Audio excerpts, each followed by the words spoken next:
নমস্কার বন্ধুরা, আজকে আবার চলে এসেছি একটা নতুন ভিডিও নিয়ে। নতুন ভিডিও বলতে আজকে আমাদের পশ্চিমবঙ্গ রাজ্যতে আজকে তারিখ হয়ে গেল 7ই নভেম্বর 2025। পশ্চিমবঙ্গতে কিন্তু এসআইআর ফর্ম ফিল আপ কিন্তু আরম্ভ হয়ে গেছে। ইতিমধ্যে বাড়ি বাড়ি কিন্তু ফর্ম নিয়ে পৌঁছে গেছে।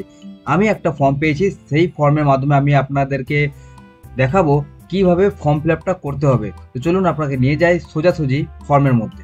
এই মুহূর্তে আপনি দেখতে পাচ্ছেন একটা ফর্ম আমি কিছু কিছু জায়গায় প্রাইভেসির জন্য কিন্তু হাইড করে দিয়েছি। তো সেই জায়গাগুলোকে আমি উল্লেখ করে দিচ্ছি। প্রথমে আপনি দেখতে পাচ্ছি এই ফর্মটা কিন্তু দেওয়া হয়েছে, প্রত্যেক জনের জন্য দুটো করে ফর্ম দেওয়া হবে এবং সেই ফর্মটা কিন্তু খুবই গুরুত্বপূর্ণ। সেই ফর্ম কিন্তু হারানো যাবে না। আপনাকে ফর্ম ফিল আপটা সঠিকভাবে করতে হবে, নাহলে কিন্তু আপনি অসুবিধাতে পড়তে পারেন। তাই বলবো প্রথমেই কিন্তু এই ফর্মের জেরক্স করে নেবেন 3-4টে, তারপর সেই জেরক্সকে ফিল আপ করার পরে কিন্তু অরিজিনাল ফর্মটাতে ফিল আপ করবেন এবং তারপরে আপনার বিএলওকে সাবমিট করবেন। তো প্রথমে দেখে নিই এই ফর্মের কি কি আছে।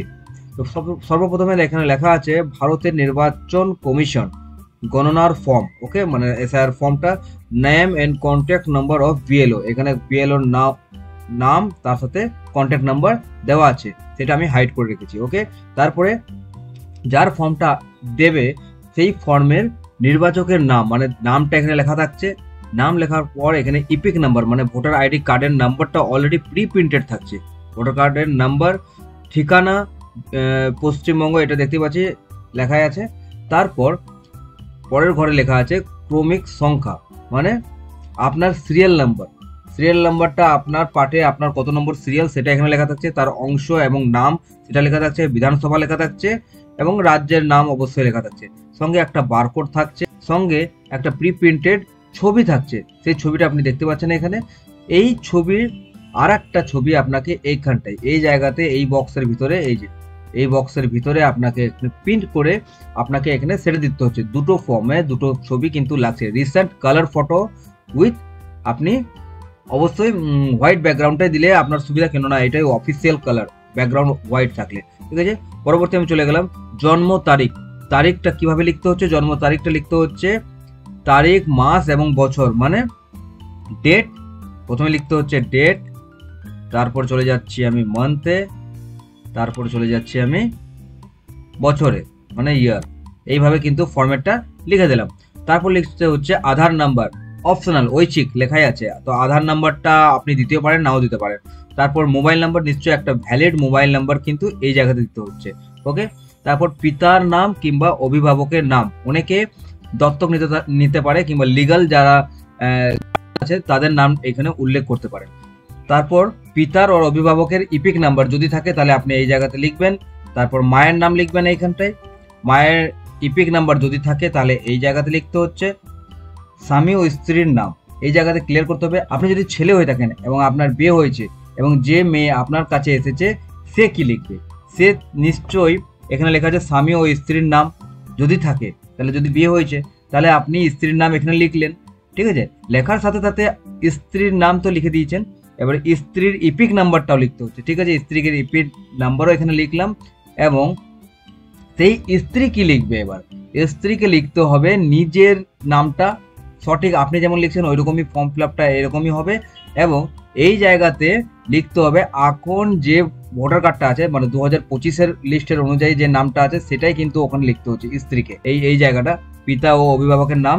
এইখানটায় যদি ওই কার্ডে, মহিলার কার্ডটাতে যদি তার স্বামীর নাম লেখা আছে তাহলে স্বামীর নামটা লিখবে, আর বাবার নাম লেখা থাকলে বাবার নাম লিখবে। এটা একটা সিম্পল ছোট্ট একটা ইনফরমেশন, যেটাও দিয়ে রাখলাম।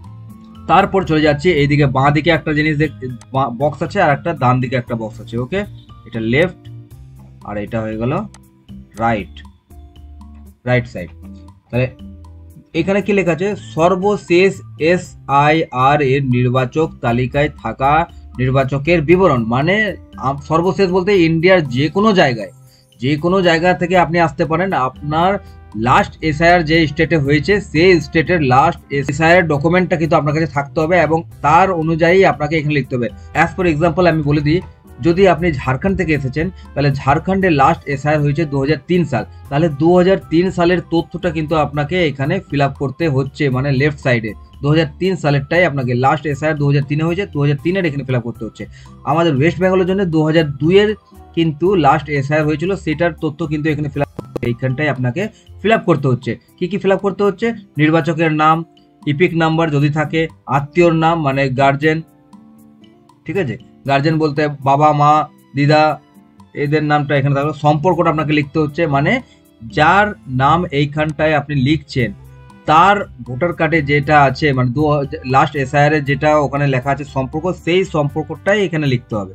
ওকে, আর সেখানে এখানে রিলেটিভের নামটাও লিখতে হবে, মানে আত্মীয়র নাম।